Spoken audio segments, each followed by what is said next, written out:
Oilerslive podcast.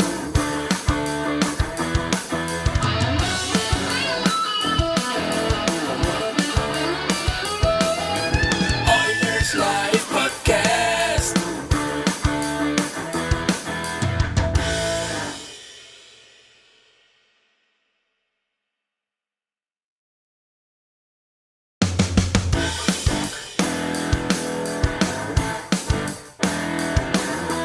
Oilerslive podcast.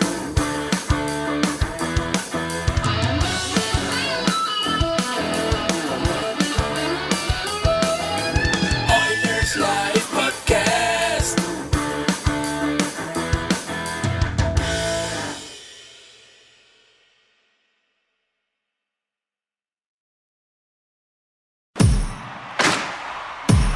Now, get ready to talk hockey. Streaming from the Oilers Live Studio. Subscribe or follow today. Hey, it's Michael here with another Tuesday edition of Oilers Live during the Stanley Cup Finals. We got a couple of exciting guests on tonight. I've got Mr. Bruce McCurdy from the Cult of Hockey and a guest writer once in a while on the Heavy Hockey Network. Thanks for joining, Bruce. Good evening. And I've got Mr. Dash in the Park, almost a co-host here now on Oilers Live. He's been on so many times. And welcome. I haven't had you on the show for a few weeks now, so good to see you again. And welcome. 2 weeks has been too long, buddy. But yeah, Yeah. number 46 or 47 for me now. So honored to be on with Bruce. Great to see you, bud. I've only been on 40 episodes myself, Bruce, so that's pretty good. You had other worries last week, Michael, Yeah. that kept you from being on last Tuesday with Halifax Flyers. Oh yeah. It was a trying week here. It was stressful for everybody out in Halifax, which reminds me, we do have a couple of fans of heavy hockey that are in the area. And a quick shout out to all the firefighters and first responders, Alberta, BC, Saskatchewan, Nova Scotia. Unbelievable. At one point, all of the resources for the Halifax Regional Municipality were being utilized to fight the fire. That includes folks that had the day off, some retired people, volunteers, you name it. They were all out doing their work, putting themselves in harm's way over and over again. So thanks to them for sure. But we have had rain. And, the first couple of days of rain, you cheer about it. And then afterwards, okay, we get the point. Had enough now. It's Halifax after all. I mean, you're going to get rain. We never too much of a shortage there. We've got Nadeem in. He's all right. Already we've got the Carter Hart talk, EK65 and Tay. Let's get them all. Let's get her done. Yeah, I mean this Oilers team. Where's the Freak Cat on that list? Let's bring him in here too. Too. I got to thinking today as I was watching a little bit of the rumor mill go around. There are two teams that seem to be in on every trade. Of course, it's the Edmonton Oilers and the Toronto Maple Leafs. And there's always a rumor, right? Like everybody at some point was going to play for either team. It was a pretty exciting day with the trade going down. So let's start there. I should have had the trade up. I should recap the trade. Anybody got that in front of you that can give us the recap of exactly what was in the trade? Can do in a quick hurry, but it was the main man moving was Ivan Provorov. Here we go. That's right. Yeah, Provorov. Retained. And he went from Philly through Los Angeles to Columbus in a rare three-way trade in the NHL. It seems to happen about once a year. LA did the retention, and otherwise they kept Provorov for about a second and moved him along. And then the Kings got Kevin Connaughton, who has played on about 36 pro teams and has been waived about 17 times over the course of his distinguished career, and Hayden Hodgson, uh, both of them AHL level players, and both of them clearly just contract dumps in the classic sense of not a salary dump, a contract dump to make room on the 50-man list, because Philadelphia Flyers brought in three guys in this exchange. Cal Peterson, LA's minor league goalie with 2 years to go on his $5 million contract, went to Philly. Sean Walker, defenseman, 1 year left in his $2.65 million contract. A sort of, I think, B prospect named Helgi Grans, who's a Swedish defenseman, second round pick from a couple years ago. And they also got LA's second round pick in 2024. And they also got LA's first round pick in 2023, but they got that from Columbus because LA had already sent it to Columbus in the deal that brought the Gavrikov and Korpisalo west earlier. So even though it looks like they got 2 picks from LA, they actually only got one of the picks from LA. So LA, for their expenditure of a B prospect and a second round pick next year, are going to save somewhere in the range of $5 million on the salary cap. 23-24, and closer to $3 million in 24-25. And all the Campbell supporters scream from the rooftop. Yeah. I mean, we'll bring this back to the Oilers soon enough. What do you guys take? What's your take? Who are the big winners here? I don't know that at this point you can say there's any losers in the trade. It's everybody kind of was, in my view of this trade, everybody's trying to accomplish something different, and yes. and so they. They were all successful, but who do you think comes out big? Oh, well, I kind of like what LA got out of it. Dumping $5 million in cap in next season. Yeah, because they moved on from. I mean, they retained $2 million on Provorov, but they moved away from $5 million on Peterson, and $2.5 million, let's call it, on Walker, who's basically their number 6 defenseman. He only played 2 games against the Oilers when they had their full set of D-men available, and so I think that's some pretty fancy dealing there from Rob Blake to and the players he got are nothing, but it's more what he moved away from, and a B prospect and a second round pick is not that huge of a price to open up cap space of that magnitude. Yeah, Rob Blake's been pretty savvy when it comes to trades, at least the last couple of seasons. I mean, was it last year or the year prior? I mean, we'd pretty much written LA off, right, as on the downturn. Yes. And are they not, outside of obviously Vegas, are they not the biggest up and comer in the Pacific right now? I think so. Besides Edmonton, yeah. Yeah. I think there's some wait and see there, and that also answers your previous question: who came out the winner. I do believe there's a little bit of let's wait and see, because it looks good for what LA did. I agree completely, especially the low price they did it. I think anytime you're moving in between $3 and $5 million of cap space, I mean, you think back to the Marlowe and Cassian and deals of the past, you're generally not getting out from under it for what LA did. So impressive from Blake indeed.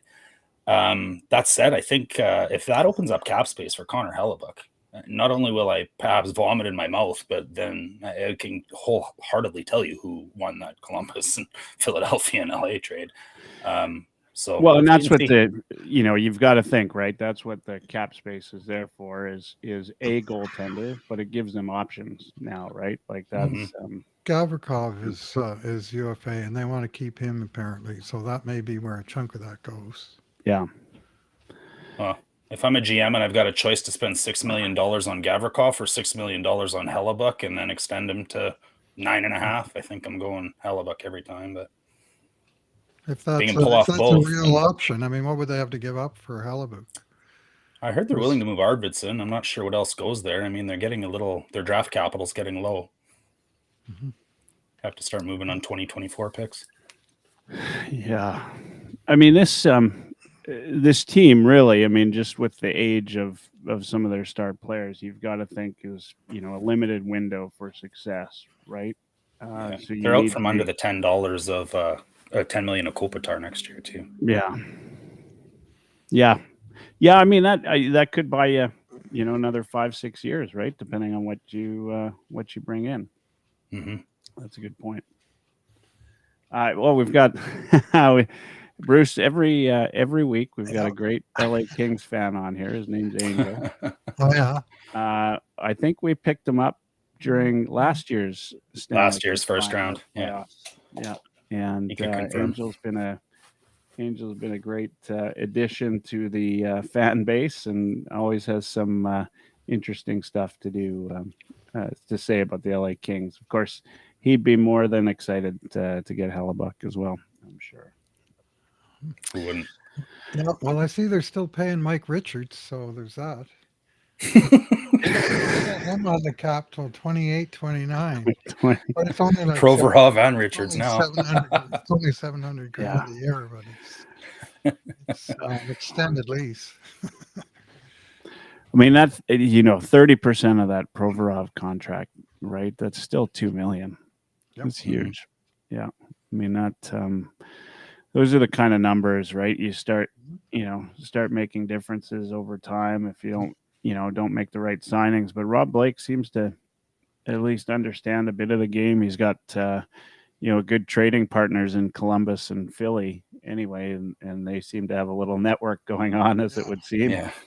I think $2 million is minuscule when you're talking about getting out from underneath a $5 million minor league goalie. Yeah. I mean, Peterson, they could bury like 1.15 million, I think, if they send him back down to the minors. So they would be on the hook for almost 4 million in dead cap. So I think they'll happily pay 2 million for Provorov instead of that. I mean, you talked about the Cassian move. Well, I was sort of going back to that today when I was trying to think this through. Because LA basically gave up a past second rounder and a future second rounder for, we'll call it $3 million in space. And I mean, once you finish shuffling the money around and actually replace the player you're moving away from, it'll be a little bit less. You can call it $3 million. And the Oilers, in trading Cassian, moved away from 3.2 million, and they traded a future second and a future third round pick. So it's really not all that different. It's not like Good point. Blake pulled off some kind of masterpiece that Ken Holland couldn't even think of. Holland's pulled off some, I think, pretty creative deals in this last year. Sure. He's got a rap for not being creative, but he did some interesting things this year that maybe we'll talk about as we go on tonight. Yeah, I'd be happy to talk about it. I think, Bruce, you bring up something kind of funny, which is, as soon as a GM does anything, of course, as Oilers fans, there's a good contingent of fans that automatically compare it to what has Holland done lately. And so, if he's not freeing up $5 million in space with an opportunity to get Hellebuck, then he's clearly failed on this Tuesday. But we know that. As long as he doesn't trade Nuge, beyond. That's right. So. Did was it was it Low Tide that mentioned trading Nuge the other day? I don't know. Low Tide's been off his rocker every couple of days. Oh man, I think that was one of those tweets where I'm sure it flooded the notifications in the inbox. That he's also got a trigger for mentioning Larson versus Hall once a week, just to kind of get the text box going a little more. I think, he is which made me think about it when he brought it up this week. How many people do you hear out there going, "Man, we need Taylor Hall," versus how many people you hear out there going, "Geez, I really wish we had Adam Larson back." Yeah, no, that's a really good point. Hall is close to me, he's fairly close to the end of the line at this point, at least in terms of being an outperformer. Like he's maybe Chiarelli wasn't that stupid after all. Third liner on Boston right now, or I mean, he's a good player, but great player. Well, we had a little discussion. There aren't many players that have won the Hart Trophy that you wouldn't consider for the Hall of Fame, but he's got to be one of them, right? He's not had. I wouldn't say he's had a terrible career, but he's not had a Hall of Fame worthy career for sure, not yet. And I think he's maybe a little bit too late for that now, but he's had an interesting career, no doubt, right? Like to go from Edmonton and then seemingly just up his game, and then now, I mean, of course, landing in Boston was not the worst thing if they could have just beat the President's Cup curse, right? Well, President's Cup curse it's not so much President's a curse. Trophy. Curse. Or It's President's President's Trophy. Trophy. Yeah, my bad. sorry. It's President's Trophy curse is not so bad anymore. Washington won the President's Trophy in 2017. They won the Cup and Stanley Cup in 2018. Tampa won the President's Trophy in 2019 and the Stanley Cup in 2020. Colorado won the President's Trophy in 2021, the Stanley Cup in 2022. And Florida Panthers won Look the at the President's Panthers. Trophy in 2021. They're in the finals. I don't think Yeah. they'll win, but they're there. So it's not the curse is that you got to wait a year, but then once you've won the President's Trophy, you're a real strong Stanley Cup contender the next year. I know as Oilers fans, I think we'd be pretty happy to wait just a year. Well, yeah. Riddle me this then, the two of you. Do you want the Oilers to be the President's Trophy winners next upcoming season? Uh, I'd be it. all right with it. I mean, I always am, right? Like you want your team to be the best in the league. You tell me there's not a Bruins fan that wasn't excited about the season they had. Yeah, of course. Right? Yeah. We'd be the team to break the curse too. It's a full-blown championship as far as I'm concerned. The NHL does a pitiful job of recognizing it. Yeah, I mean that's a good point, and maybe brings me to one of the topics I wanted to cover tonight, and I'm glad to have Angel on. He's going crazy in the mentions right now. I can't even keep up, Angel. I'm on chapter 2 right now, but I'll get there. Let's talk a little bit about the Stanley Cup Finals. It was off air talking about it, which is that I play a lot of hockey. I'm in a lot of arenas, a lot of dressing rooms. I'm talking hockey all the time. This might go down as the least talked about Stanley Cup Finals in my world. Well, for as long as I can remember. In fact, outside of the folks at the Heavy Hockey Network and, some people that I know that are really diehard hockey fans, I know very few people that if I were to ask them today who was even winning the Stanley Cup Series, they wouldn't even know. And that's a sad state for me. Like when I think about that, I think, that's, I'm just curious because we're all kind of in different areas with different groups. What everybody else's opinion has been. Have you noticed that? Have you noticed a real lack of discussion about what's going on? Outside of obviously on Twitter, we all follow hockey folks. So, well, even on Twitter, I'm finding that anytime I make a post about the finals, I get a bunch of feedback from people saying, I'm not watching anymore since the Oilers went out. I'm not interested. Who cares? And my own take is, hey, when the Oilers finally get back there and win the cup, I want all the 32 fan bases to be watching, not just the 2 that are left. But it seems like more and more people are just fans of their own team and not sort of interested so much in the big picture, the historical long view of what's going on, which this year the takeaway is that 4 teams in the conference finals were all south of 37 degrees latitude from basically what I call the Bettman division. And that was all that was left. I mean, we're not talking about south of the 49th parallel. We're talking about south of the 37th parallel. That's a long The Bettman's parallel. way. Yeah. So, I mean, even when we had the bubble playoffs here, we had Tampa and Dallas. I mean, that was a natural, right? Tampa, Dallas, and Edmonton. I mean, obviously the interest couldn't be higher. So, I mean, with the gradual southern migration of our sport, I mean, people in Canada are becoming, I think, frankly, discouraged in terms of actually winning the cup. Yeah, your thoughts, Dash? I'm honestly just really confused. Are the two of you insinuating that there's still hockey being played right now? They look pretty good. I mean, last night's game was a slugfest. I mean, Put it up a was touchdown. 7-2, but holy moly, the hitting and the ferocity of the play is way up there. So it's kind of fun to watch if you don't care a win. And I definitely don't. I could give a crap who walks away with the actual cup. I just know it's not anybody north of the 37th page. I hope the Panthers win it, but Tkachuk separates his shoulder so he can't lift the cup. Yeah, So it can I'll be honest. off.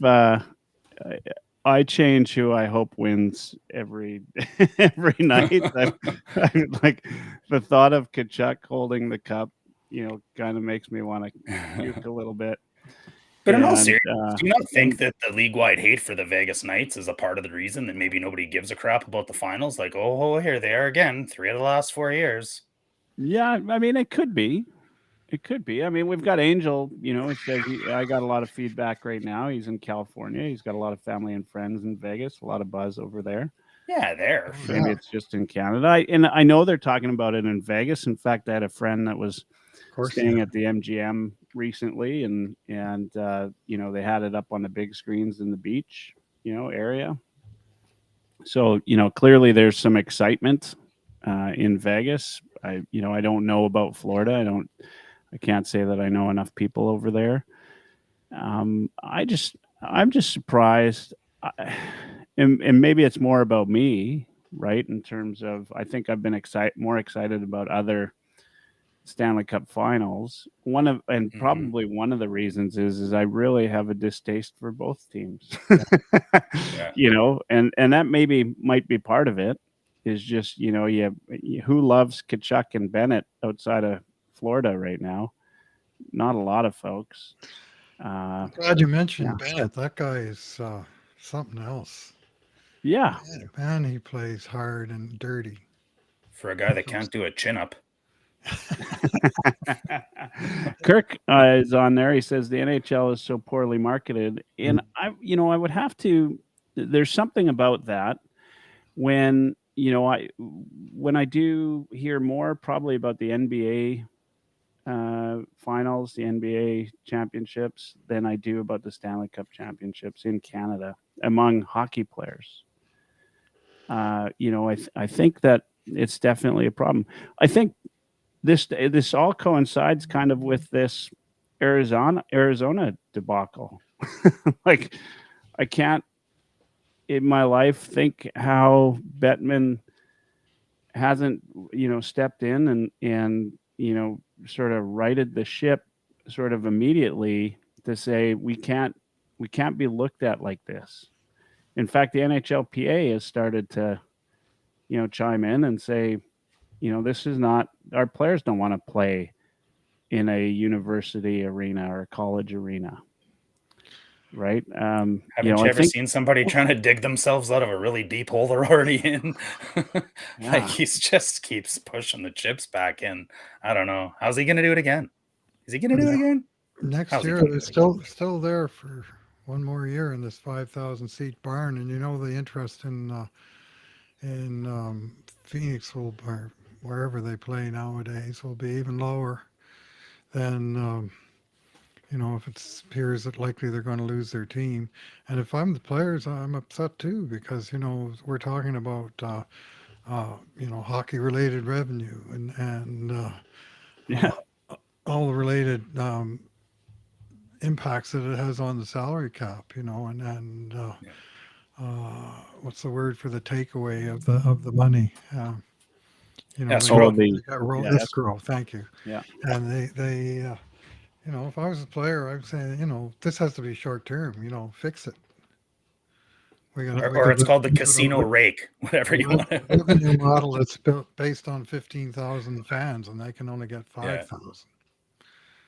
It's not like they're paying triple the price. Yeah, and I mean, and Bettman will go back to say, well, we're selling a team for over $1 billion. So clearly we're doing something right. Right. And there's a point to that, right? Obviously, you can't get $1 billion for a franchise if it's not worth something. So clearly they're worth something. I think But you can get $1 billion for a franchise if it's worth nothing. Yeah, It'd be worth something somewhere else. It's not worth a lot Exactly. in Arizona. yeah. I think I don't know if you guys saw it, but I went to the first game of the Q Finals in Quebec City. Went to the Videotron Arena. What a beautiful arena, and the fans for Q hockey, which they have been all year, I might add. It's not just I mean, they did make some records for the finals. It's still junior hockey, so to be getting 10,000 plus a game is pretty impressive. But the fans are dying for hockey there, and it's just too bad. It's more to your point about being south, right? Having teams that are in the south. We've got I think in Canada we've got markets that would love a team tomorrow. Hamilton being one, right? Quebec being another. Toronto. Yeah. Toronto. They easily could handle a second team. I mean, New York can do Yeah. 3. Yeah, I mean, I mean, Toronto is dead set. The Leafs are dead set against there being a second team because they want the 100% market share, of course. So, but that city could easily handle 2 NHL teams, no problem. I feel like it would just up the value of the Maple Leafs. Like if you were forward thinking enough, right? I mean, you have a built-in rivalry, right? Like there's Maple Leafs fans will be Maple Leafs fans. They're not. They still fill arenas around the league. They'd fill Mullet Arena, and it's just to me those things make sense. I guess we're kind of in our Canadian bubble here as hockey fans, but I go out on a limb and say if they go out in the first round next year and Matthews walks, that there'd be a lot of Torontonians flocking to the new team to buy the new jersey. all right, we're slowly getting our way to Oilers talk. Now, what's and all of this, there's been some chatter about a new GM possibly coming in, right? Steos was mentioned at one point. Of course, I think he's re-upped where he's at. Trey Living now he gets let go from Calgary. He seemed to be, the belle of the ball when he made certain trades. Well, he always seemed to be. Trey Living to me is one of those. There's a guy I play hockey with. I hope he's not a fan of the podcast. he's a hell of a skater, very gifted offensively, and I've been in a D pairing with him many times, and he's got a wicked shot. He played some major junior hockey, really good player. But when I play hockey with him, he might score 3 goals a game.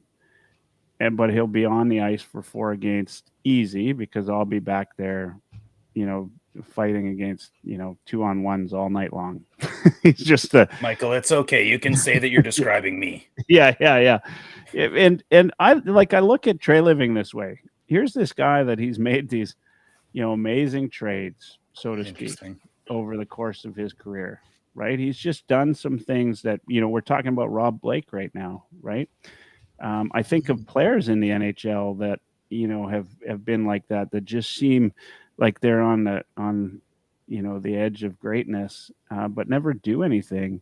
Trey Living kind of has had that career so far, where he's done what a lot of people have thought of him, taking Markstrom, right? Like they getting rid of Kachuk and Goudreau and getting back something in return, right? When everybody thought that he would be just left with nothing.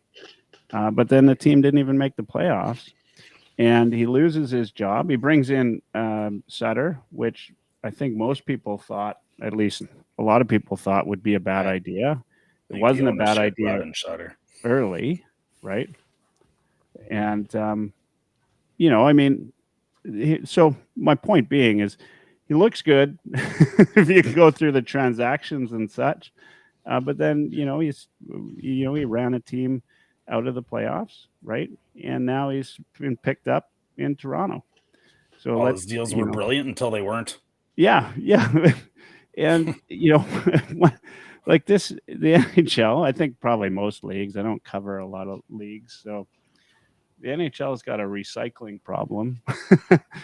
And it seems kind of funny. I think, you know, are the rumors of it, or did I miss Babcock getting signed? Did he? It sounds like he's been. I think it's all but official. Yeah. Columbus, Yeah, I was looking for it to see. How's that for Johnny Gaudreau? Hey, he just like flies his rocket out of Calgary as fast as he can to get the hell away from a hard ass coach, to get all the way down there to Columbus, thinking life's gravy for waiting for Babcock to show up the next season. I don't feel sorry for him.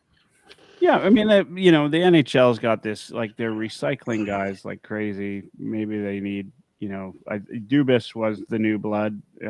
Obviously, I don't know, man. Chicago's got new blood. San Jose's got new blood. Edmonton's maybe got new blood with Holland and Steos. I don't know, man. I think, you know, Shanahan said he wanted experience, so we went out and got experience.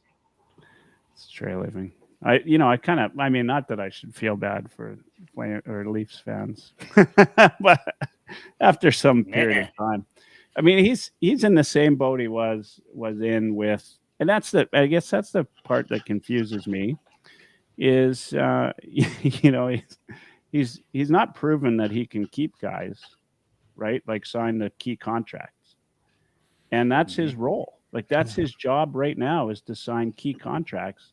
Something that he's not. I don't know how that interview goes. So far, he's really good at allowing Americans to walk. Good luck, Austin.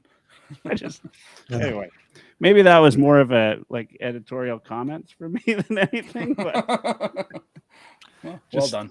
Yeah, I honestly thought Trey Living was in line for GM of the year when the day that he traded Tkachuk and got those two guys and the first round pick back, because, you know, both Huberdeau and Uyghur had excellent seasons last year, and you know, I mean, it looked like Huberdeau wasn't necessarily going to replace Tkachuk, but that he might replace Gaudreau, you know, in terms of 115 points they both had last year, tied for third, I think, the scoring race.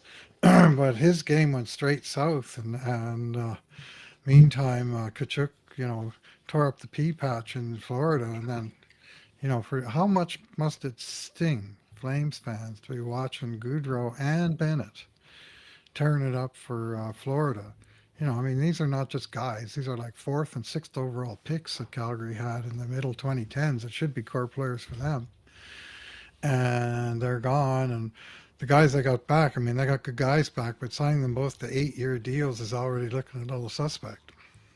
Yeah. How about watching Lucic and Uyghur play the best hockey of their season in the championships?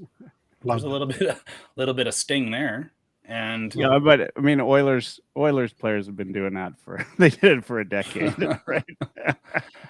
Maybe the most impressive thing that Trey Living did there was convince Huberdeau to sign for that long, sight unseen. $10.5 million. And, you know, fairness to Trey Living, good point, Bruce. Sutter didn't utilize him the way he was utilized in Florida. And I mean, it's not with Barkov. Yeah, well, there's the Barkov piece too, but it's becoming clear now that, you know, that the Sutter piece was a big part of where that it just seemed like, you know, the way the guys are speaking now, that they weren't happy with Sutter, which is not a surprise if you know where you've heard, you know, rumors. Those guys last a year, right? Typically, they get the most out of their guys for a year, and then it's time to move on. You know, you probably shouldn't sign a guy like Sutter for more than a year at a time, right? Yeah. Look at Gallant, right? Like, he's a year. He's gonna spend a year with every franchise in the league by the time he's done. right? There's Yes, tons of guys like that. Pat Burns, like he had yeah, a 4-year shelf life, right? Comes in, wins Coach of the Year in his first or second year, and by the fourth year, his players can't wait for him to be gone, and he gets fired. Then he goes and signs somewhere else for 4 years, and he did that like Yeah. 3 or 4 different teams, right? Mike Keenan, Pat Quinn, no, Babcock just coached a Babcock. year for free, did he? Did he not? Yeah. Well, his He's- contract ran out in he was Toronto. like, He wanted to yeah. make money again. Oh man.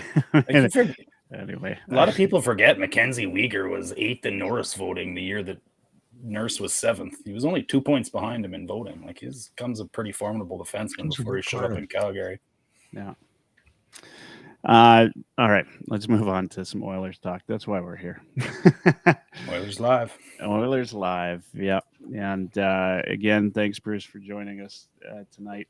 Excited to talk some Oilers hockey, even though it is the off season for us now. While hockey carries on, There's no off season. yeah, there's no off season. 12 months here. It became an exciting day with the big trade, and then of course, out comes the conversation around goaltending for the Oilers, and everybody knows that Philadelphia is looking to move Carter Hart. Carter Hart, of course, is a local boy, as is the case with anybody that comes up in the in this world as being a trade target that might have some worth. The Oilers are in on it, or somebody starts the rumor. So the rumor today was Oilers in on Connor Hart. What do you guys think is Connor Hart, Carter Hart? I think it's pronounced Catahat. Catahat. Yeah. I heard Frank Saravelli actually debunk that and say that Philadelphia wasn't shopping or moving or talking about, but unless that's just more leaked media to get it out there.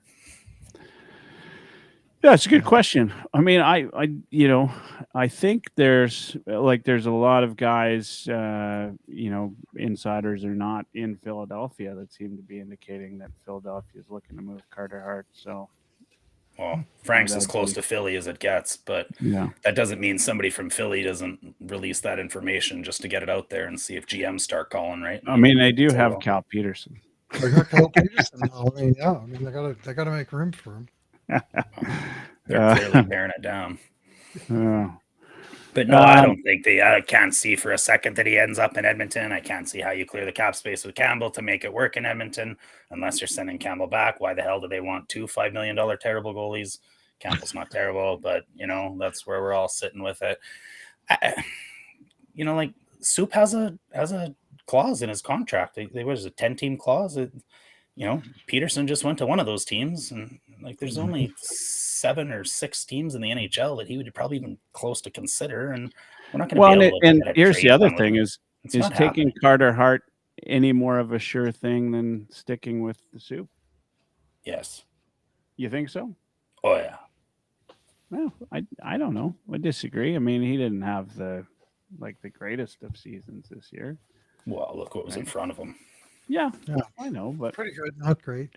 He was 907 this year, save percentage, 294 goals against. Mind you, playing on that Tortorella team. I mean, I remember the game we played, Edmonton played in Philly. It was one of the best goaltending duels of the year. It was Skinner against Hart. They had 2 Edmonton boys. It was a it was fun. repeat of their great showdown in the 2018 WHL finals with Everett playing Swift Current. Wasn't that the team Skinner got traded to Swift Current, and they wound up he wound up getting the better of the great Carter Hart and the ridiculous Everett Silvertips, who seem to have a 172 goals against average for the last 25 years. I don't know how the heck they do it with in junior hockey, but and they've just produced one goaltender after another that played well in Everett and kept playing well when they moved along. But Kevin Constantine has got his own little. I'm not quite sure what the word is for it, but it's a authoritarian regime, I think, is what Constantine does. But that's Hart's backdrop, and I mean it would be very cool to have two Edmonton grown netminders, but it doesn't seem realistic that they're going to be able to get him or to afford him. Yeah, I mean, I just don't see the reasoning behind it. You've signed Campbell. I think he's now got the new pads, so to speak. The new team. He's been here for a year. He didn't show well too poorly in the playoffs. I thought when he came in, he looked good.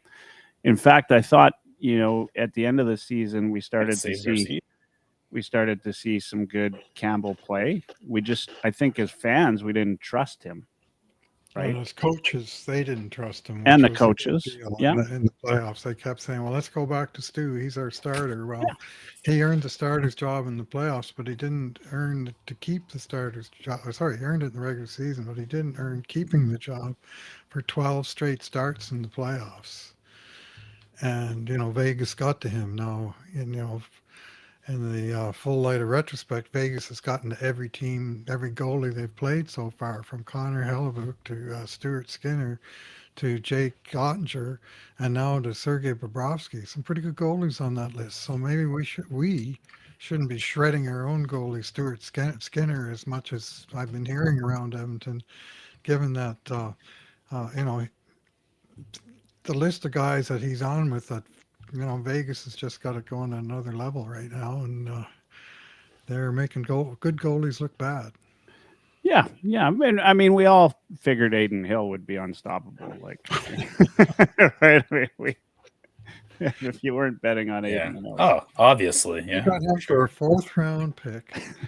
He had 1 year left on his contract at 2.1 or something like that, and he just kicked the crap out of Edmonton when he came in. When Brossoit got hurt, and in some ways that was the turning point of the series. Yeah. Well, he's still playing lights out, He's right? unconscious. Yeah. I mean, you just can't see those things coming. And some goalies rise to the occasion. Skinner, maybe we're asking too much of a rookie goaltender, right? Who had played, a full season of NHL hockey as well. He had a decent season. In fact, I didn't necessarily think he was, awful in the playoffs. He wasn't great. He wasn't winning us any games, that's for sure. But he did well for a rookie, I thought. Anyway, all of that to say, I just don't see the reason why the Oilers would pick up Carter Hart at this point. Campbell looked like he, had some decent play ahead of him, and Skinner had a 914 save percentage throughout the season, which is pretty damn good for a guy that was supposed to be a backup.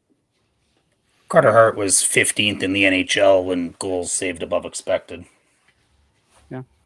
So middle of the pack, right? Yeah, higher than Skinner. Yeah, but still middle of the pack. I think Absolutely. Oilers fans are demanding more of a Hellebuck-like trade. I think is what they're looking for. Which there's only it's less likely than Carter Hart. Yeah, there's just only so many goalies like that. We have what we have. The powder's dry. Let's be honest here. There's very little. In fact, I wouldn't want him to. I wouldn't want Holland to make a big splash right now if he could.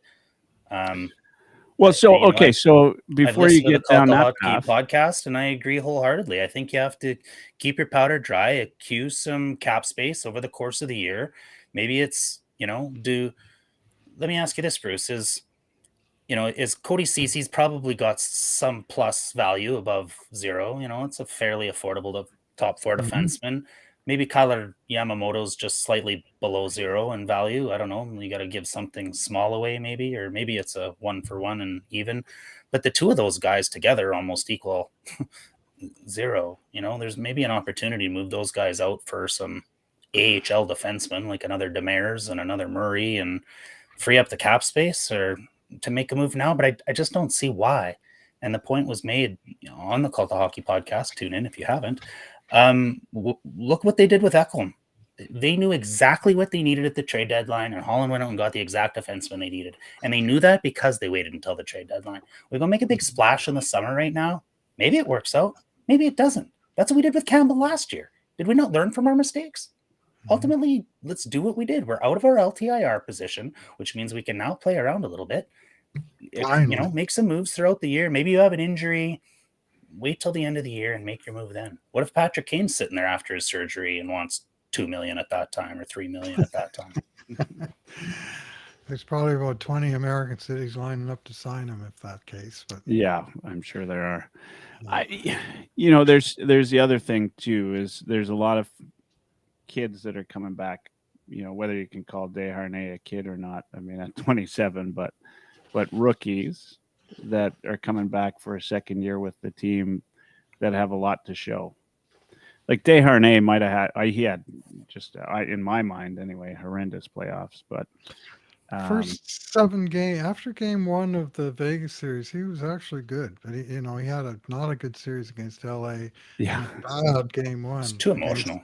Vegas, and then he got it together, and I thought he was fine for the whole rest of the way. Like he was yeah. just But picking there's the thing, right? Like that's a kid learning, right? Or Absolutely. I keep calling him a kid, but he's a rookie learning the game, right? At that level. 6'7" kid.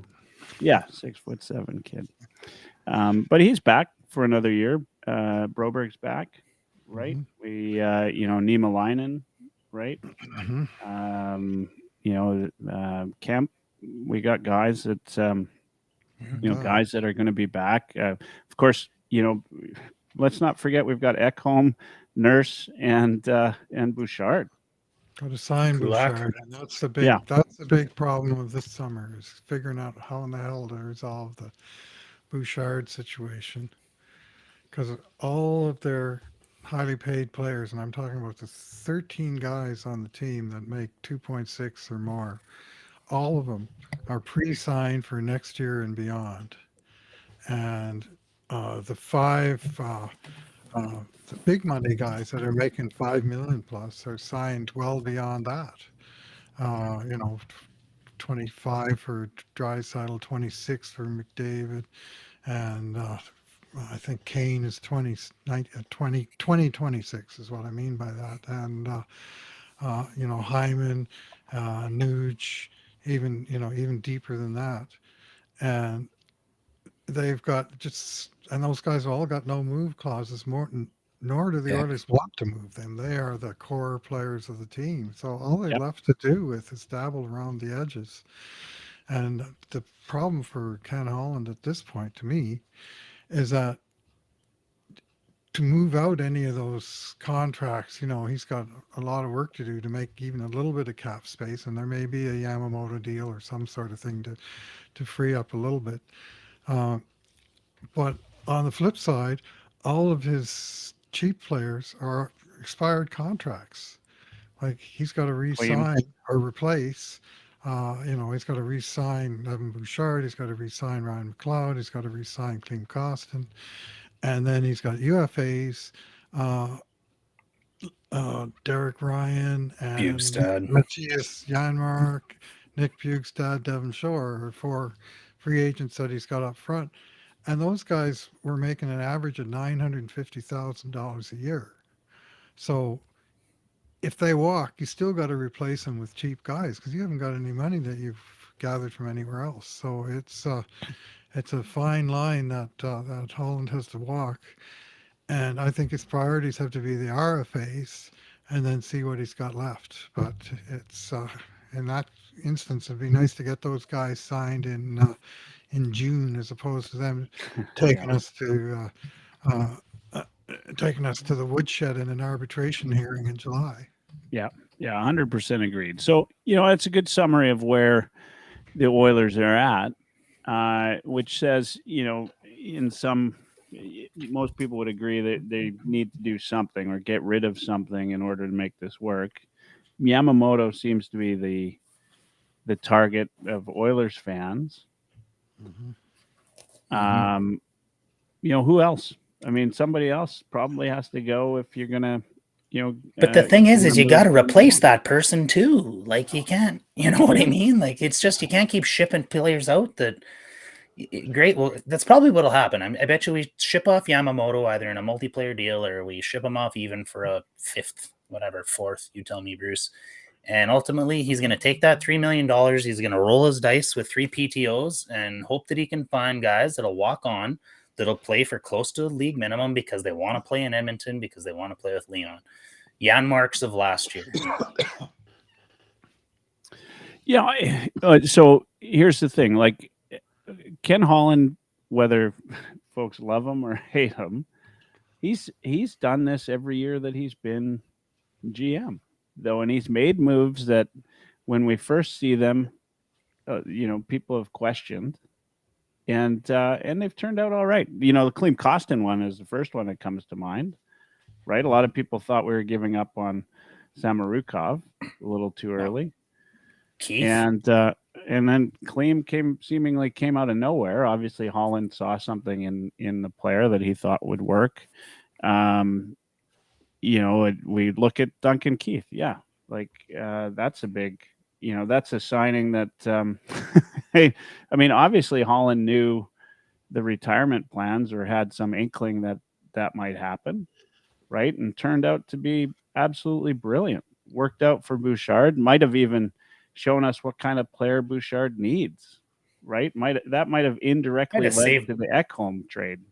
Exactly. Right? Well, Keith retiring sure did, because that's where the cap space basically came from. Yeah. Yep. Yeah. So, this is an area that Holland's used to being in. Not that he's not made any bad trades. I think, he's made some that, well, I wouldn't say they're awful, but that maybe weren't win-win by any stretch. But and even for that matter, picking up Kulak from Montreal, I thought was really good, and he was, I thought, one of our best defensemen in the playoffs. Yes.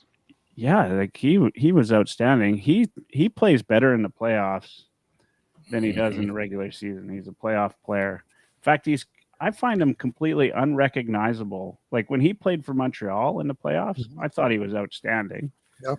Mm-hmm. And I would say during the regular season this year, I wasn't, I wouldn't have told you I loved the player. I thought he was a good guy. Like, he could play when you needed him. Mm-hmm. But in the playoffs, there's no way I would have taken him out of the lineup. Getting Yeah. Cassian out of the roster was a big deal, right? So Holland's done, whether Oilers fans want to give him credit or not, he's been in this situation and he's continued to do a lot of different things. Meanwhile, holding on to two high value contracts, like that's a lot of money taken up. Actually, there's a few contracts that a lot of money has been taken up, and everybody will point to the Campbell contract as being a loss. I mean, you can point to the Markstrom contract as being a loss in Calgary, but every Oilers fan in the world wanted Markstrom, and they wanted him for more than what Calgary paid. Mm-hmm. Yeah, we lost out on Markstrom. Was the cry of the day. Yeah, Calgary got him, and Edmonton lost out on him. Didn't offer enough. But if he ended up in Edmonton, then the Oilers wouldn't have ruined him in the playoffs. That's right. Well, that's true. Okay? It's the butterfly effect. That's true. That's true. But anyway, Campbell hasn't played his second year here yet, and it's not That's impossible that he bounces back for sure. Exactly, Bruce. I thought he was really getting it together late in the year, and Yep. I was frankly hoping the coaches would give him a shot at some point in the Vegas series, because it looked to me like Skinner was done. He should have got game 6 for sure. He should have got game 6. Yeah, absolutely. Yeah, I think, and Angel brought up the Woodcroft thing, and I heard throughout the playoffs, crazy as it seems to me, there are some fans out there that think Woodcroft needs to be replaced. They're getting upset with some of the moves he's making. I think he's been outstanding. But the one thing one of the reasons I love Woodcroft so much is he's a student of the game. In fact, like I think, even more so than other coaches, he's not afraid to learn from his mistakes. And I think playing Skinner maybe too long right in the playoffs is something he'll learn from, something that he'll take with him. You know, and you know, he's just going to be better next year come playoff It's a time. copycat league. I almost wonder how many teams will start to move towards playing more of platoons in the playoffs. You know, like you play a platoon to get you there. So why do you stop playing the platoon once you get there? Yeah, they used to do Carolina that. did it. They used to do that all the time in the once they finally first came out with the two goalie system in the '60s, uh, and I actually go all the way back. And by the early '70s, the platoon was the way to go. I know the 1972 Stanley Cup Finals between Rangers and Bruins, both teams started both of their goalies 3 games each out of 6. Mm. 6-game series, and it was Jerry Cheevers and Eddie Johnson for the Bruins, and it was Eddie Jacquemin and Jill Vilmuir for the New York Rangers, and and there was no sort of preference that here's our guy, and we're just going to stick with him all the way through. And those days may be coming back, but I guess you look at it and you say, well, they got Sergei Bobrovsky got on a hot streak. Well, of course, they're just going to keep playing the guy. So the coaches will always have some of that. But I do think that the two goalie system is going to become a little more prominent in the years to come, and especially in the regular season. Unless it's Grand Fear. That was just a one goalie system all the way through. Well, and Andy 75 Moog games. were fantastic. Well, just for that 1 year after Moog left, but for them they were 40-40 year after year. It was almost the same. And then Grant got the games in the playoffs. And even I think during that time, right, there were a lot of, like, Montreal used to be about 50, 60-40, I think, when they play there, and they always had two good goalies, it seemed, as well. Or Montreal seemed to be the king of having that one goalie come out of nowhere, like Steve Penny, for instance, comes to mind. Aiden Hill seems to be the newest. Well, and that's what happens, right? That's where goalies make the name for themselves in the playoffs, right? Yeah. You look at St. Penny's Louis. old number 33. There you go. All right. So, what's your thought, Bruce? I know, Dash, you ask, like, how do you replace Yamamoto? Do we have enough in the system to replace Yamamoto if we take him out? Good question. There's Holloway. Holloway's coming back. Holloway's one, and Raphael Lavoie is the guy that's sort of waiting in the weeds that made a huge step forward this year, and it's now at decision time in the sense that his ELC is up. They have to re-sign him, but next fall they can't send him out on waivers without risking to lose him. And if they see him as a long-term solution, he will start the season on the team and get his shot there. And he just needs to come to camp playing the same game that he played in the second half of the AHL season, and hopefully he'll be one of the new $800,000 or $900,000 contracts that they need to replace somebody like Bugstad or. You think Burgo is ready to take a spot? I don't think yet, but I think we could see him before the end of next season. I think he's a ways. He's kind of in a similar spot to where Yamamoto was. It's going to take him a little while to get up here, but or he gets traded at the trade deadline. You never know. Yeah. I'm never happier, seeing Schaefer. I mean, we watched Reed Schaefer during the Memorial Cup final, and at first I was like, I was a little bit sad to see him go, but I mean, obviously that trade made all the difference for the Oilers to see Schaefer go. Anyway, just watching him, I almost forgot about him, but it's funny. We do have some good players in the system, when you can bring up Lavoie and you can bring up Burgo, and we haven't seen Holloway play yet. Right. right? Like he got lit up early, I think, and everybody, had unreasonable expectations after the preseason that he had, me included. But I think he's a capable player, obviously, right? And so there's lots. I think and I've said this year over year. It seems over the past 3 or 4 years, the Oilers are finally got players on the shelf that can make a move for the team. That when you have now that you have a guy like Yamamoto who you may have to move him out, and maybe this is to your point, Dash. Like they don't necessarily have to go all in right away this season, but they can bring in some players. And we talked about this last season too. And wait until the deadline, see where you're at, see what you need, and then make those moves, right? And you have some prospects that you can trade if you have to, right? Yeah. One thing they got to do. Reed Schaefer really screamed Mitch Moroz to me, Bruce. Yeah. Not only both drafted 32nd overall, but like just a bit of a man amongst boys. You know what I mean? Like just not quite the same player, but yeah, I see what you're saying there. yeah. But Schaefer's a first round pick. Yeah. And Ross wasn't, so there's that. Yeah. Well, if there's 32 teams in the league, I guess Moroz would have There been. you go. Yeah, he won out on that one. You were going to say something, Bruce? Yeah, I was, and I'm getting old, so I forgot what it was. No. I'll interrupt somebody else when I remember. Apologies.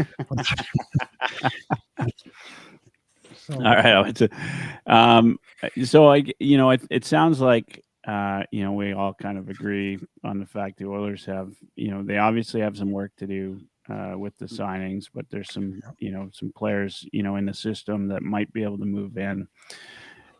Grube. love it. Yeah, you like the trade. Thoughts on the player? Like I love the way I love his first interview coming in. That he's confident he can make a run for the team. I actually don't know a lot about the player. Maybe Bruce, fill me in a little bit. Yeah, every report I've seen on him raves about his defensive play. And they say, he's not a big banger, but he's a very smart, good positional player, very aware and alert, and rides guys off, boxes guys out. And, he's a big, strapping 6'3", 203-pound right shot center. And those are like left-handed relief pitchers, if you can teach that guy to win face-offs, he'll have a job for 15 years, he doubled his points output in the WHL this year in his 19 turning 20-year-old season. He was up over a point a game. He was over a point a game in the playoffs.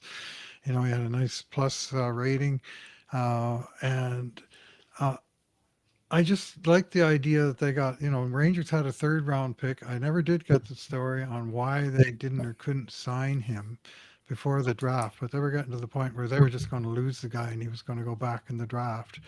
So they found another team that was able, obviously the Oilers had the contract ready to roll. When the trade was made, he was signed later that same day. And so what they got though was a 20-year-old, man, as opposed to a 17 or 18-year-old kid that you're going to get in the 5th round next end of this month. That's going to be, 3 to 5 years away from at best, and eternity away is typical for a 5th round pick, and maybe that'll hold for Grube. But what I do know is he'll be in Bakersfield next year. They don't have to wait 2 years for this guy to go back to junior 2 more times.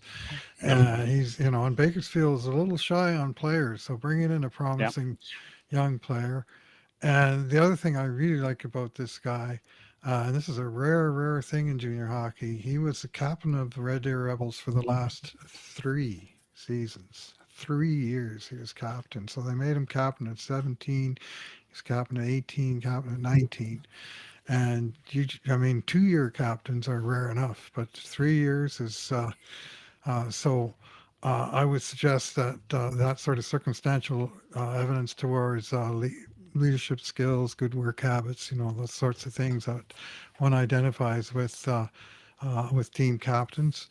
And so you can't get enough good character players on your roster and throughout your system. And I would bet you anything just based on that one piece of information. I would say this is a character guy, 3-year captain and junior. He impressed early and he didn't unimpress to lose the letter later.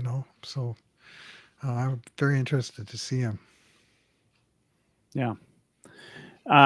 Those are all great points. I mean, I obviously Second team All Star. I cover the Q more now Past- than I do the Dub, but Red Deer's got a good the Mooseheads organization there, right? too, right? Yeah. Yes. Yeah. Yeah, they do. Which one of the Sutters is it? Brent. Brent. Yeah. Yeah. he's And that, I'm starting to, now that I'm in a junior hockey town, Mhm. I'm starting to realize the importance of the organization to the development of the players. Mhm. Oh, right. sure. There's a reason why certain organizations continue to do well year over year. There are some other not talked about reasons, but putting a good organization together with good hockey guys, like Brent, and I think it's he's not coach anymore, Steve Konowalchuk, and folks that understand hockey. I think that goes through the mind of Holland when he makes a trade like that. Also, you got a good Alberta boy. You got a guy that would like to play in Alberta, right? More than Morgan likely. Calgary, Yeah, junior and Red Deer. He's heading towards Edmonton. Yeah. So just keep moving up north. He's, like I said, he said all the right things when he. I missed the interview, Yeah. but that doesn't surprise me one bit to hear Yeah, that. I guess the C part is good. We've got Glen Lake Hawks on YouTube says, always love listening to you guys discussing the Oilers. Thank you. Question for you: what's your opinion on trying to bring in Jesper Fast on right wing? Good two-way player, can move his feet. He's fast. Oh, I see what you did there. Yeah, two-way player. His career high is 14 goals. As a 30-year-old in Carolina year before last, and he's 10, 13, 8, 12, 14, 10. So that sure sounds like a bottom sixer, and his minutes are 15, basically 15 throughout. I mean, he's obviously a reliable two-way player, I think, of no doubt. But his stats look more like Warren Fogle than they do. Yeah, well, no surprise there, right? I mean, obviously Fogle. Did Fogle play with him? Would they have been? How long has he been in? Yeah, I think so. 1 year. Yep. Yeah. So they'd know each other. I'd rather have Jesper Bratt. Yeah. Yeah. Mhm. Any Jesper will do. Any Jesper will do. Just I'm just looking at Jesper Fast's contract was $2 million last year. I mean, he could be one of those players the Oilers look to get in a deal, depending on what the interest level is on him. But 100%. I'd rather have two right. Matthias Janmarks than one Jesper Fast. I always wonder with a guy like Fast. I mean, he's playing on a team that's known for their defensive game. Yeah. Right. Yep. Is like he, Fogle was, playing on Jordan Stahl's line probably didn't hurt. Angel says, I'm gonna have to go in a minute. My cousin keeps calling from prison. Wow. That's the comment of the night, Angel. Take care. Hope your cousin. It's weird how his cousin auto-corrected from mom. Come on, Angel. Angel on the Rockford Files. That's it, yeah. For the record, I think Dave Staples told me it's Jaden Gruberry. Oh no, jeez. Yeah, please. Just kidding. We still on that? What's some of I us? stuck with it for 2.5 years on Broberg because that's what all the Swedish announcers said. We watched his games religiously on stream during the COVID lockout in the fall of 2020. We've watched a stack of his games, and they all said Broberg. And we were sort of going, can one local sports writer please just stick a microphone under Phil's face and say, how do you pronounce your name? How do you want us to pronounce your name? Done. Never happened. Yeah. Never. Well, I mean, for We years, don't have access to the players, so I mean, all we have access to is Swedish announcers on the internet. For the record, if you Google the pronunciation of Peter Forsberg in Google, it says Peter Forsberg. Yeah. So, That's Yeah. yeah. They're all. oh man, I thought I thought we were done this discussion. Dan. yeah. Just keeps I gave up. creeping back in. I gave up at the I'll drop moment it. when I I'll did drop a it. voice to text, and I said Broberry, and my thing came up with Blackberry or Blueberry. And then I said Broberg, and it spelled Broberg perfectly. And I thought, okay, There you go. That I'm should out. be He's wrong. voice to text wins the day. All right, guys. I think we're just over the hour point, and we'll kind of wind it down. Any last thoughts about the Oilers in terms of where we're going? Obviously free agency's big. June. This is going to be the next few weeks are a huge time Yep. for Absolutely. the Oilers. So They if now you're not know watching the July Stanley Cup 5th. Finals, keep in tune with what's going on in Oilers land. Your early thoughts, though, looking at this team, this is kind of the last maybe question. Outside of the fact that we've got some important signings to do, are the Oilers still in a good spot to continue vying for that Pacific division lead, maybe even a President's Trophy? What are your thoughts there? Dash, you can start maybe. Well, I think they've been trending that way all along. I think the Oilers as a franchise right now, they've got their wedding dress, they've got their high heels, they've got their hairstylist picked out. They just need to find the right earrings and bracelet, and they're right there. So I think there's no reason they can't, other than perhaps the Oilers be Oilering, and they've just never really been a team that's come out hard or carried a workload for 82 games. I think there's some self-load management going on. There kind of always has. They're the type of team that needs to get punched in the face before they punch back, and that's okay. I don't think it gets them a President's Trophy, but I think we'll be right back where we were and battling for the Pacific Division and back at the second and third round of the playoffs. That'll get done slowly but surely. I think there'll be some powder kept dry. Maybe Yamo moves out just to free up a little bit of play money. Go out and get a couple more PTOs worth $1 million each. Hopefully they are the right bracelets and earrings for the dress, and let's see what happens. Develop a little bit of equity like those guys said on Cult of Hockey, and see what you can do at the trade deadline when you know exactly what your needs are. This is the first year we're going to see Holland unfettered by LTIR or other circumstance, because you remember his first year here, he went out at the deadline and he brought in Andreas Athanasiou, Mike Green, Tyler Ennis, and then COVID hit about 2 weeks later, and everything went to pot, and they had a 4-month delay, and then playoffs in August, for God's sake, and they had and then this following 3 years, it's the great bargain contract of Oscar Klefbom was nothing but a pain in the butt. Really restricting the kind of in-season movements that he could do. And I still thought Holland did some pretty neat things last year.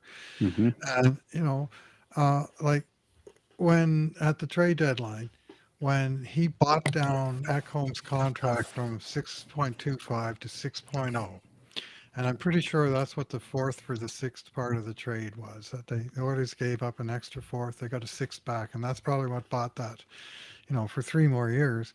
But it also bought them just exactly enough cap space to go out and get Nick Bjugstad at half price. $450,000 was his official cap hit for the Oilers down the stretch.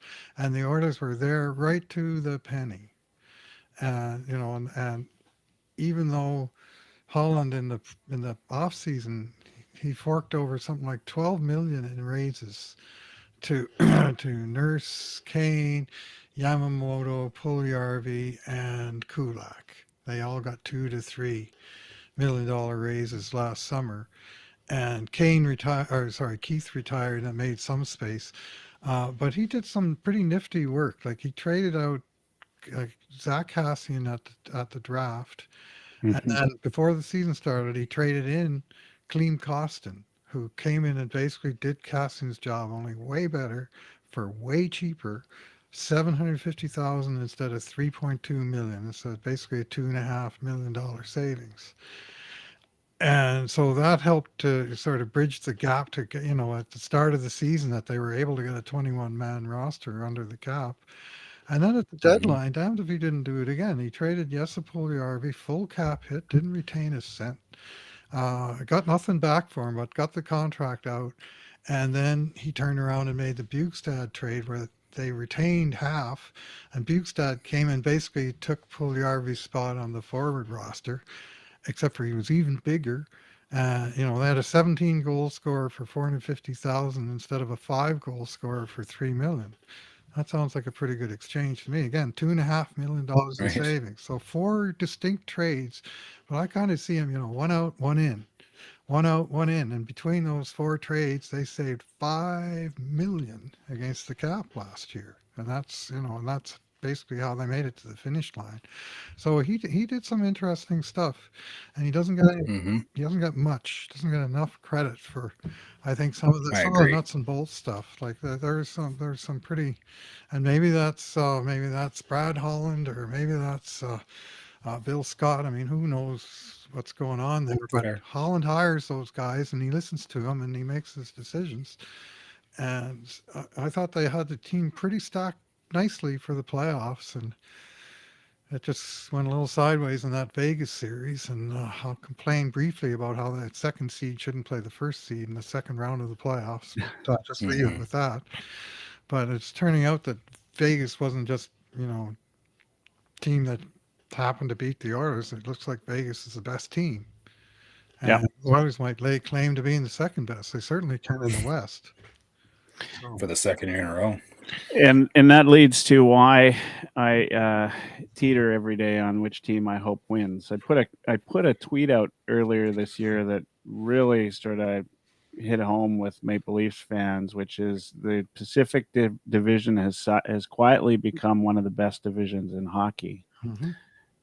And the playoffs are proving that to be pretty close to true. Right. And Leafs fans absolutely hate that because Eastern based fans hate that because for the longest time they've told us, they've drilled into us with the media, with everybody, that the East is the best. But I'd tell you that the Pacific Division, and then Colorado's no slouch, and like the West is just as good. Seattle And, took out Colorado, yeah. and Vegas took out Winnipeg, and now and then they took out Dallas. So three times a Pacific team beat a Central team head to head in the playoffs. Yeah, it's Never thought of it that way, actually. Yeah, there you go. Yeah. And, this Pacific Division, and with some of the moves, of course, LA made and you think they're going to make, it's going to be, I granted the bottom half of the division, although Seattle did just fine in the playoffs, right? Vancouver could make a rebound. Yeah. They're still in it to win Vancouver. it. They haven't sold off.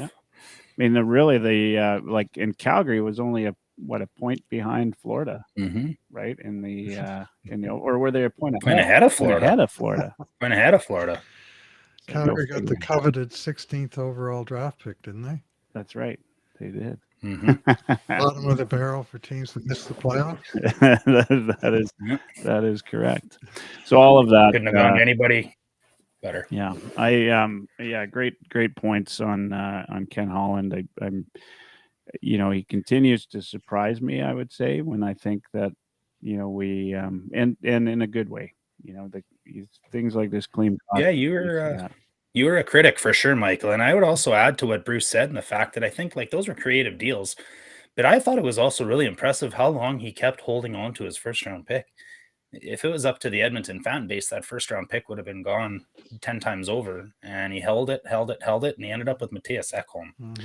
That's Well, and also one pretty thing I've impressive, always the said fact that about Holland is when he's got an idea in his head, he sticks with it, a plan. He doesn't, you know. I've said this quote a million times. I'm sure it's a Burke quote, but who knows? It's you know, the NHL GM that listens to the fans is soon to be one, right? You know, I've always loved that quote because I think that, you know, there's a lot of truth to that. These guys are hired because they know, you know, hockey. They know, some of them know the business side better than others.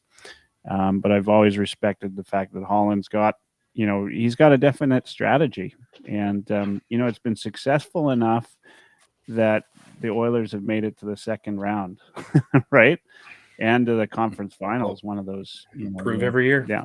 So They finished second in their division 4 out of 4 years under Holland. yeah, And it's not terrible. one serious thought about next year is high time they finish first in their division. Yeah. And it's high damn time that they're not in 10th place in the West on January 10th. They've had this sort of history of they start off well and then That's they're what I'm down. saying. And then they get to the point, well, we got to win every game. We got to play 25 minutes each for Connor and Leon every game, and hopefully they'll have a little left for the playoffs. I'd like to see them in a place where, you know, they're sort of 10 points above the sweat line, and just you know, playing game to game and giving the young guys a little extra opportunity here and there, and you know, if you lose a game, it's not a catastrophe because you're in a good spot. Yeah. And even the years they finished second, it didn't seem like it was till March or April, you know, the last sort of 10 games of the season where they were even secure in the playoffs, let alone, you know, really moving up. So that's one thing I'd like to see next year. A little more, not just coming out of the gates, not the problem. Sustain in November, December, January has been a problem for years, and they need to cope somehow, do something about that. I think assuming this Hallelujah. Bouchard contract gets done, which is He'll a get big bridged. assumption, but it's still, you know, assuming it gets done, this is the best we'll see the defense in a long time. So, you know, I'm looking forward to that, and I think that'll make a big difference. I think it'll make a big difference in our perceived value of our goaltending too. Yeah. Yeah. You know, if you got good defensemen, tend to make a goaltender look a little bit better than they are. So we'll see. All right. That's it for tonight. Thank you guys for joining. Bruce, I'm going to give you the last word because that's how I do it all the time. The reason that I do that is I found I was, you know, as a podcaster, I'd be doing an episode and have, you know, folks speak, and then I'd say, and good night, almost as if I was always trying to get the last word. So I thought what I would do is change it up a little bit. And sometimes, much to my dismay, mostly when it's Dash, I'll give the last word away to Dash and he'll say something. And I keep myself on mute and I regret it later, but I know with you, Bruce, I won't regret it. Again, thank you to all those firefighters. We talked about that, the fires here in Halifax and area and well across Canada. Really, Quebec's being hit hard now. But thank you to all those folks that do that incredible job of making sure, you know, house and home and all of those things are at least kept safe. You know, and I think we're through the worst of it here in Halifax. I hope Alberta and BC are through the worst of it. I haven't, honestly, I've been a little bit focused locally, obviously, but I'm sure things are going a little bit better there now too. As far as everything else, thank you everybody for tuning in. As always, we'll be back again next Tuesday. We didn't even talk about Dale Sheehan and sports integrity. We'll have to do that again. That was a real interesting episode. I Yeah. listened to that clear through twice. He had lots of interesting things to say about hockey and gambling in particular. Yeah. You know what? It's been gambling, it's been alcohol, and it's been cigarettes. It's been the sponsors of hockey going all the way back to the 60s.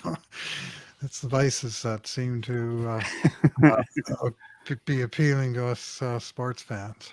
He always, and I've talked to him both on and off air over the last few years, but he's always reframes different thoughts for me that, things that I just took for granted or, but yeah, until he brought that up, I hadn't really thought about, I remember growing up, it was all the alcohol and tobacco commercials. And then all of a sudden they couldn't do that anymore. But they found another vice. Bet. Yeah. Yes. Yeah. You see McDavid and Gretzky in a Zamboni race, and it's funny until they're promoting betting. Yeah. That was the most interesting one for me, which was I hadn't really thought about it, but there's Gretzky on his phone who just can't get enough of gambling, right? Like it's so much so that he's got to race McDavid on a Zamboni.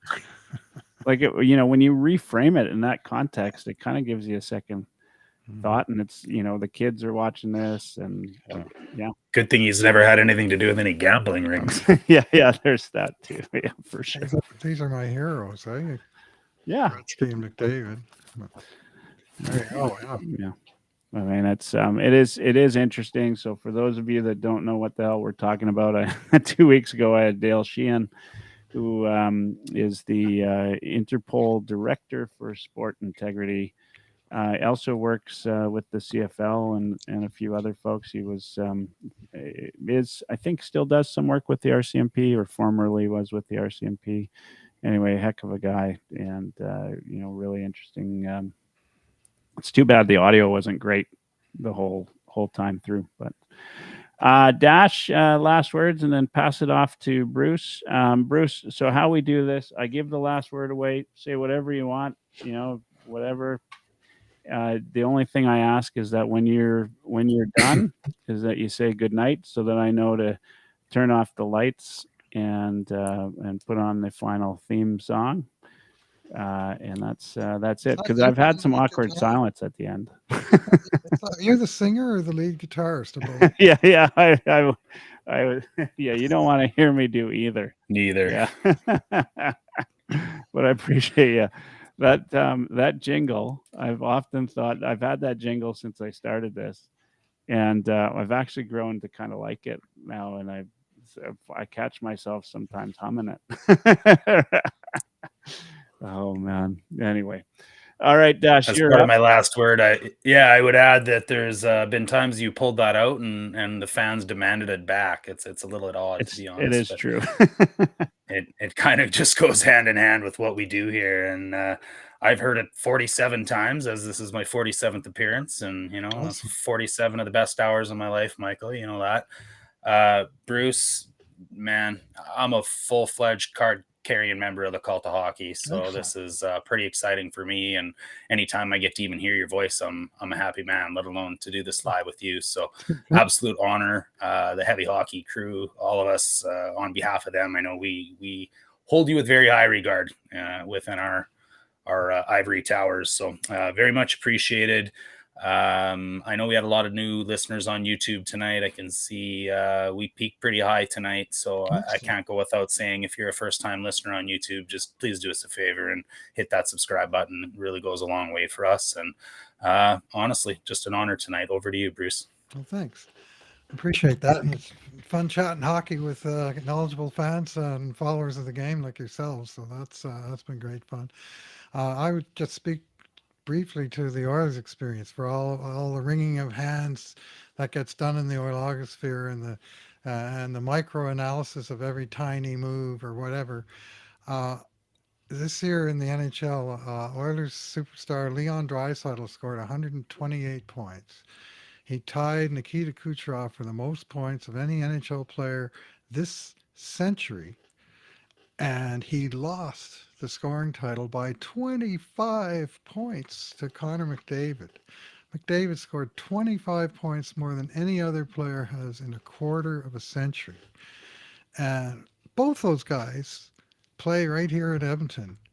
Get to go down to the rink, watch them play live once in a while. I had a mini pack this year. We do most of our work off the TV, but on my nights off, I went to a few games. and it's just an absolute joy to watch.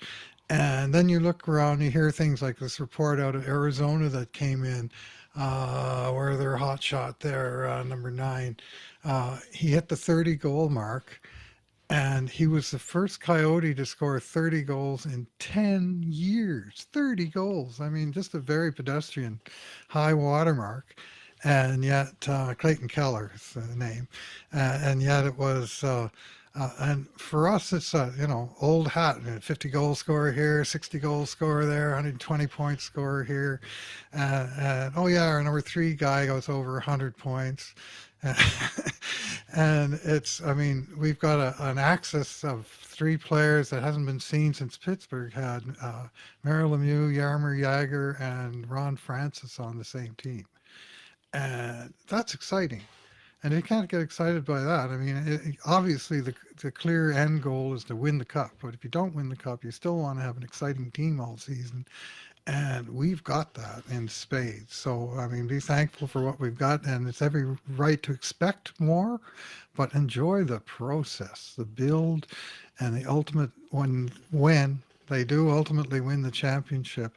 When you've been building for a while, it's just so satisfying. Man, May 19th, 1984, I'll never forget it, how great that felt after following that team, game after game for 5 years in the NHL by then. And, it's just, that's the end goal, but the process itself is to be relished. And let's enjoy what we've got, which is fabulous hockey gifts. And good night.